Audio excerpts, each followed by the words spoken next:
नमस्कार स्टार अभी तक चैनल में आपका स्वागत है। खबर बाबूलाल मरांडी से संबंधित है। उन्होंने आज हेमंत सोरेन सरकार पर जमकर हमला बोला है। उन्होंने कहा कि हेमंत सोरेन के झूठे वादों से झारखंड की जनता तंग आ चुकी है।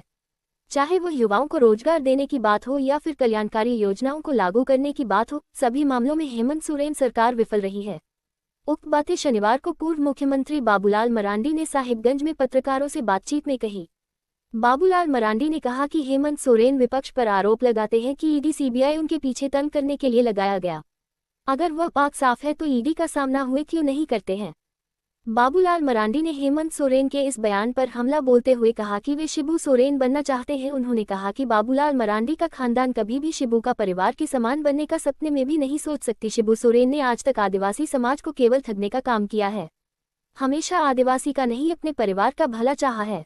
कोई भी आदिवासी परिवार सोरेन परिवार की तरह नहीं बनना चाहेगा। श्री मरांडी ने पत्रकारों से बातचीत में कहा कि राज्य में जैसे ही भाजपा की सरकार बनेगी, संथाल परगना में बांग्लादेशी घुसपैठियों को चिन्हित करने के लिए एनआरसी लागू कराएगी। बाबूलाल मरांडी साहिबगंज में बरहिट स्थित एसटी मोर्चा के द्वारा आयोजित बाइक रैली में भाग लेने आए थे। शनिवार को बरहिट प्रखंड के अंतर्गत वीर शहीद सिद्धू कान्हू की जन्मस्थली भोगनाडी में झारखंड के पूर्व मुख्यमंत्री बाबूलाल मरांडी ने आदिवासी अधिकार यात्रा का शुभारंभ किया। सर्वप्रथम उन्होंने भोगनाडी पहुंचकर सिद्धू कान्हू चंद भैरव फूलो झानो की प्रतिमा पर माल्यार्पण एवं पुष्प अर्पित कर नमन किया। तत्पश्चात अपने कार्यकर्ताओं के साथ बाइक रैली निकाला। मोटरसाइकिल रैली में हजारों कार्यकर्ताओं के साथ बरहिट बाजार का भ्रमण किया। कार्यकर्ताओं ने बताया कि बाबूलाल मरांडी भोगनाडी से अपने कार्यकर्ताओं के साथ पार्टी की संगठन मजबूत एवं आगामी लोकसभा के चुनाव की तैयारी हेतु पूरे विधानसभा क्षेत्र का भ्रमण करेंगे। कार्यक्रम में मुख्य रूप से कार्यक्रम प्रभारी दुर्गा मरांडी, सह प्रभारी रेणुका मुर्मू, एसटी मोर्चा के राष्ट्रीय अध्यक्ष समीर उरांव, एसटी मोर्चा के प्रदेश अध्यक्ष शिवशंकर उरांव, राजमहल विधायक अनंत ओझा, राजमहल प्रभारी बाबूधन मुर्मू, ताला मरांडी, मिस्त्री सोरेन, अनिल मरांडी, भाजपा जिला अध्यक्ष रामदास यादव, कुसुमाकर तिवारी, सलकू सोरेन, संजय मरांडी, मंडल अध्यक्ष मनीष भारती, ग्वालियर हेमब्रम सहित सैकड़ों कार्यकर्ता उपस्थित थे। प्रेस कॉन्फ्रेंस में बाबूलाल मरांडी ने क्या कहा, बाइक रैली के संबंध में राजमहल विधानसभा प्रभारी बाबूधन ने क्या कहा, चलिए उन्हीं से सुनते हैं। रिपोर्ट बरहिट से शंकर के साथ प्रवीण स्टार अभी तक साहिबगंज। झारखंड के पूर्व मुख्यमंत्री बाबूलाल मरांडी और भारतीय जनता पार्टी के प्रदेश अध्यक्ष आज साहिबगंज पधारे हैं और हमारा जो एसटी मोर्चा का कार्यकर्ता पूरा बाइक रैली आपका 1500 बाइक रहेंगे उसमें, और उसके साथ वो पूरा क्षेत्र को भ्रमण करेंगे और भ्रमण के द्वारा जो रात में भी वो लोग कार्यकर्ता के साथ वहाँ रहेंगे, विश्राम करेंगे साथ में।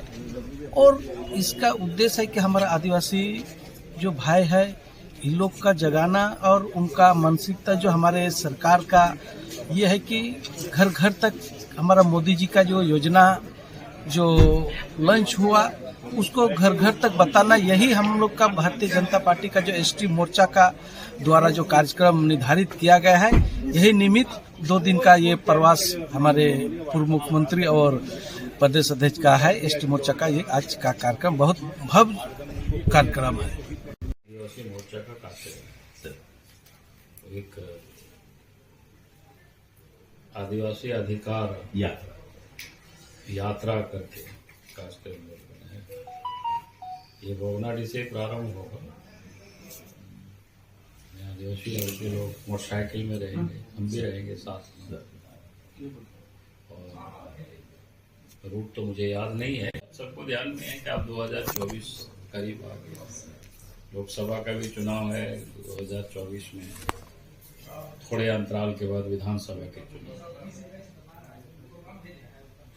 तो पार्टी संगठन को मजबूत करने के लिए दिन रात एक किए हुए हैं। सब लोग सभी कार्यकर्ता को बहुत मजबूत हो, समाज के हर वर्ग हर तबके को पार्टी के साथ जोड़े, मजबूती के साथ इसके प्रयास चल रही है। हमें पूर्ण विश्वास है कि आने वाला 2024 के चुनाव, लोकसभा का चुनाव,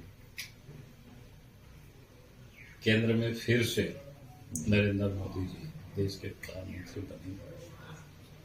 झारखंड के 14 में से 12 सीट तो एनडीए के पास है, 2 सीट राजमहल और चाईबासा एक चेंगे में कांग्रेस के पास, लेकिन हम पूरा विश्वास के साथ कह सकते हैं अगला चुनाव के बाद ये दोनों सीट भी भारतीय जनता पार्टी के खाते में जाएगा, एनडीए के खाते में जाएगा।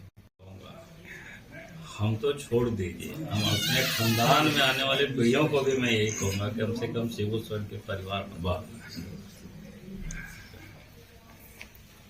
इतना झूठ बोला, इतना लूटा, झारखंड वासियों को इतना ठगा, तो मैं वैसा, हमने कहा कि हमारी बात तो छोड़ दीजिए, हम आने वाले पीढ़ियों को भी कहेंगे कि हमारे परिवार में कम से कम उस परिवार जैसे मत बनना।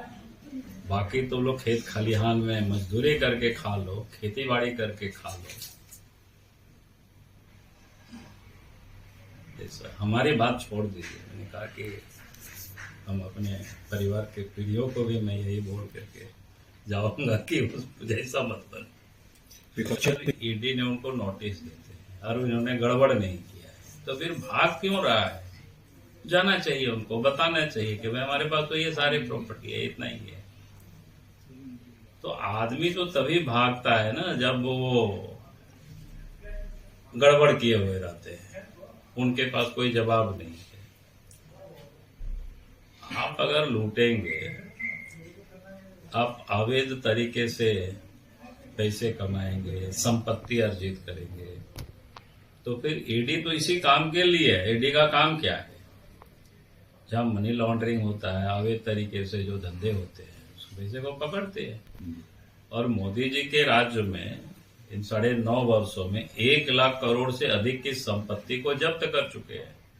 झारखंड में भी कई करोड़ रुपया नगद भी जब्त हुआ है, कई पैसे भी जब्त हुए हैं, और इससे पूर्व भी जब्त हुए हैं। वो तो उस समय हम लोग की सरकार तो नहीं थी, उस समय तो कांग्रेस और हेमंत यही सारे लोग मिल करके सरकार चला रहे थे झारखंड में। मैं किसी का नाम नहीं ले रहा हूँ, आप सब लोग को पता ही है।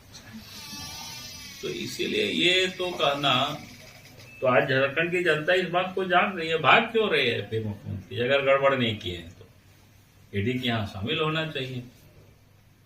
हमने तो ईडी से भी मांग की है। तो वही अगर आप 5-5 बार एक संवैधानिक पद पर बैठे हुए व्यक्ति को नोटिस दे रहे हैं, हाजिर नहीं हो रहा है, ये तो कानून की भी अवहेलना कर रही है, इग्नोर कर रही है, यानी अपने आप को कानून से भी बड़ा मान रहे हैं। अगर जो व्यक्ति सर्वोच्च पद पर बैठे हो और कानून को वो ठेंगा दिखावे, फिर हमने कहा कि भाई विधि सम्मत उसके लिए जो कार्रवाई होनी चाहिए, कार्रवाई करनी चाहिए। ईडी को संकोच नहीं करनी चाहिए। सर, साहेबगंज पाकुड़ में एक बड़ा, अगर ये हेमंत सरकार इसको नहीं करती है तो निश्चित रूप से आने वाले कल जब भी बीजेपी के नेतृत्व में सरकार बनेगी,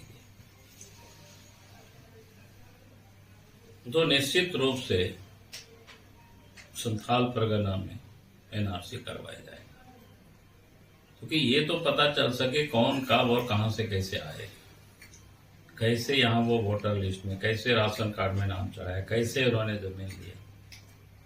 यार ये सब तो ऑन रिकॉर्ड है, सब कुछ मिल जाएगा। कोई भी अगर आधार कार्ड बनाते हैं नए लोग आकर के, तो फिर कोई ना कोई जनप्रतिनिधि उसको रिकमेंडेशन देते होंगे, चाहे मुखिया हो, विधायक हो, सांसद हो, यानी जो भी उसमें, या कोई ऑफिसर्स हो जो बना हुआ है उसमें, तो वो सारी चीज मिल जाएगी। और जब मिल जाएगी, जिन लोगों ने इन लोगों को यहाँ बिठाने के लिए जो सहयोग किया है, वो भी समान रूप से दोषी माने जाएंगे और उसके ऊपर भी कार्रवाई